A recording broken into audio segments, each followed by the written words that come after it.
Hello student. तो आज की क्लास में विद्युत की दूसरी क्लास है और इस दूसरी क्लास में हम पढ़ने वाले हैं मुक्त इलेक्ट्रॉनों के आधार पर चालक एवं अचालक की व्याख्या।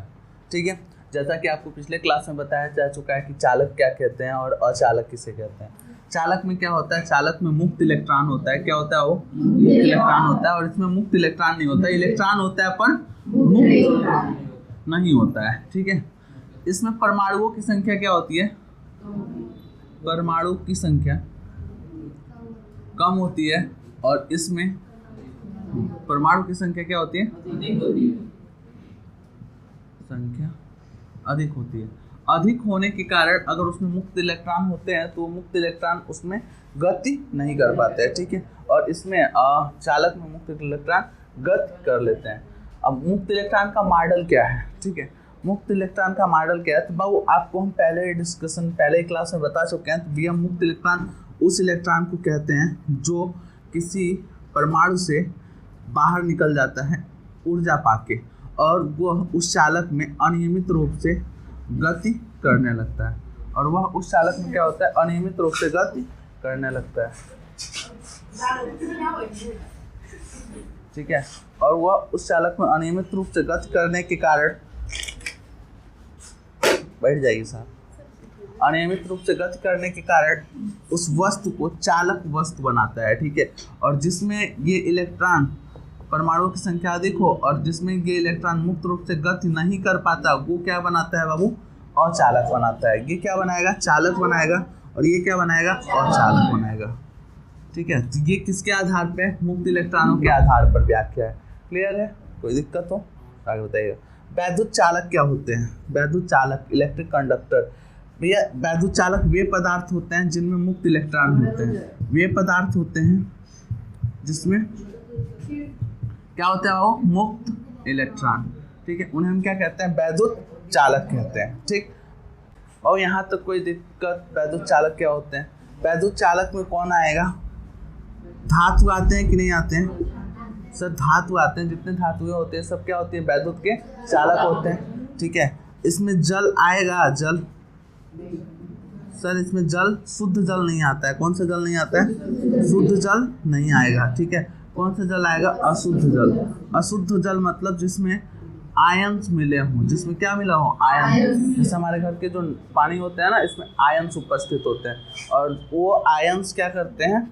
इसमें जल में धारा को प्रवाहित कराते हैं। ठीक है, तो जिसमें आयंस उपस्थित होंगे उसमें धारा का प्रवाह होगा, द्रव हो या गैस हो। ठीक, जिसमें आयंस उपस्थित होंगे उसमें क्या होगा? धारा का प्रवाह होगा। जिसमें आयंस उपस्थित नहीं होंगे उसमें धारा का प्रवाह नहीं होगा। क्लियर है यहाँ तक? कोई दिक्कत? ठीक है, अपने हिसाब से कुछ लिखना तो आप लोग लिख सकते हैं। वैद्युत विभव और विभवांतर। ठीक है, ये इम्पॉर्टेंट पॉइंट है भाई। इलेक्ट्रिक पोटेंशियल क्या होता है? वैद्युत विभव क्या होता है? हम आपको आवेश बता चुके हैं, आप आवेश के बारे में जान चुके हैं। आवेश क्या होता है? किसे कहते हैं आवेश? सर यह एक पदार्थ का गुण है, ऐसे ही जानते हैं ना आप। और आवेश कितने प्रकार का होता है? 2 प्रकार का होता है। आवेश को किससे लिखते हैं? आवेश का सिंबल क्या है? Q से लिखते हैं। ठीक है, चलिए। तो वैद्युत विभव का मतलब क्या है? ध्यान से सुनिएगा। एक आवेश है Q, ठीक है, जो अनंत पे स्थित है। कहाँ स्थित है? अनंत पर स्थित। ठीक है, आ रही बात समझ में? इस वैद्युत आवेश को अनंत से एक बिंदु A पर लेके आना है। कहाँ लेके आना है? एक वैद्युत आवेश Q जो अनंत पे स्थित है, अनंत से बिंदु A तक लाना है। तो जब किसी को लाना होगा, लेके आना है, मान लो हम जा रहे हैं कहीं किसी को लेके आने, तो हमको कार्य करना पड़ेगा कि नहीं करना पड़ेगा? करना पड़ेगा। ठीक है ना? तो किसी आवेश को अनंत से एक बिंदु तक लाने पे जो कार्य किया जाता है उसी कार्य को हम कहते हैं वैद्युत विभव। ठीक है, आ रही बात समझ में? कहाँ से लाने पे? अनंत से किसी एक बिंदु तक लाने में किया गया कार्य, ठीक है, वो क्या कहलाता है? विद्युत विभव। क्या कहलाता है? विद्युत विभव। ठीक है, ये होता है V = W/Q। मतलब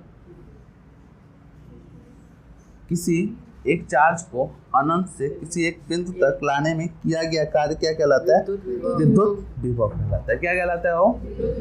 क्लियर है यहाँ तक? कोई दिक्कत किसी को?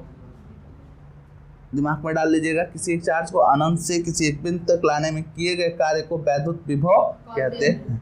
ठीक है, अब यहाँ पे कुछ ये तो हो गया इसका फॉर्मूला। दूसरे ढंग से आप इसी को कैसे बोल सकते हैं, ध्यान से देखिएगा। V इक्वल्स टू क्या लिखे हम? W by Q. W क्या है?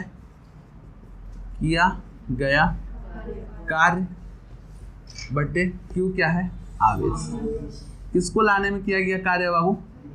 ठीक है ना, किसको लाने में? आवेश को। Q क्या है? आवेश। आवेश जो कहाँ स्थित था? अनंत पर स्थित था। ठीक है ना, अनंत से कहाँ लाया गया? किसी एक बिंदु पर। बिंदु पर लाने में क्या करना पड़ा है? कार्य करना पड़ा है। इसे हम क्या कहते हैं? वैद्युत विभव कहते हैं। ठीक है, अब सुनो, दूसरे वर्ड में क्या बोल सकते हो? दूसरा परिभाषा इसका क्या ले सकते हो? किसी कार्य और आवेश के अनुपात को वैद्युत विभव कहते हैं। ऐसे लिख सकते हैं। फिर कार्य ऊपर क्या है? W से कार्य होता है। कार्य और आवेश के अनुपात को वैद्युत विभव कहते हैं। कार्य और आवेश के अनुपात को वैद्युत विभव। अब देखो, अगर देखिए आपको ना कोई चीज याद करना, कोई चीज समझना है, तो पहला होल्ड कीजिए अपने आप को। ठीक है, अगर आपका दिमाग एक जगह नहीं है और आप कोशिश करेंगे कुछ तैयार करने का, तो 100% नहीं होगा। ठीक है, आपको पढ़ाया जा रहा है, आप कोशिश कीजिए कि क्या लिखा हुआ है आप उसको तैयार कीजिए।